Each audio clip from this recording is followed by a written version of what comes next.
Ijambo ry'umunsi, kubona ubwiza bw'Imana, igice cya kabiri. Bimwe mu bintu bikenewe ngo umuntu abashe kubona ubwiza bw'Imana harimo icyambere umutima ufunguye kandi ubyifuza. Mbere yo kubona umugisha w'Imana ugomba guhora ufungura umutima wawe Imana kandi ugahora witeguye kumva ikintu cyose Imana igusaba. Imana nayo yishimira cyane guha imigisha myinshi bariya bose bayizera.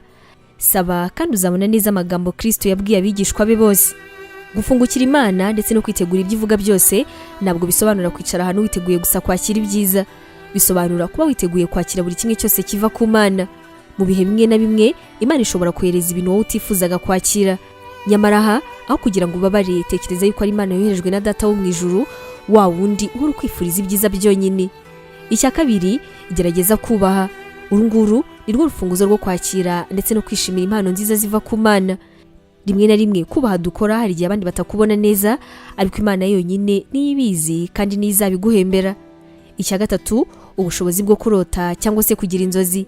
Imana yifuza yuko twareba cyane kandi tugatekereza imigisha yayo mu buzima bwacu. Iyo tubuze ubushobozi bwo kurota hamwe no kubona ubwiza bw'Imana, hari ikintu kiri imbere muri twebwe gihita gipfa muri ako kanya. Ubuto bwose inzozi zawe zaba zifite rwose wituma zigenda. Buri gihe emerera Imana kugufasha ku nzozi zawe, ndetse buri gihe wizere ko Imana ifite umugambi mwiza cyane ku buzima bwawe n'ubushobozi buhambaye bwo gusubiza indoto zawe zose kandi bwuzuye urukundo. Ubu butumwa mwabuteguriye kandi mwabugezwagaho na Nibintije Evangelical Ministries International, ariyo mu magambo ahinnye izwi nka NEMI. Tangirana umunsi wawe n'ibyishimo watewe n'ijambo ry'Imana ukora subscribe hano kuri NEMI TV. Biroroshye cyane, ni ugukanda kuri ako kantu k'umutuku ubona, ubundi ikintu cyose dushyizeho ukaba wa mbere kukireba. Ntugacikwe n'ijambo ry'Imana tukugezaho umunsi ku munsi, komeza ubane natwe. Waba utekereza ko wahamagariwe gukora umurimo w'Imana? Wifuza inyigisho zacu se zisohoka buri munsi zagufasha mu buzima bwawe, cyane cyane zigukomeza mu bibazo? Umva wifuza kwiga ibijyanye na teolojiya ukamenya ijambo ry'Imana, intwaro yagufasha mu buzima?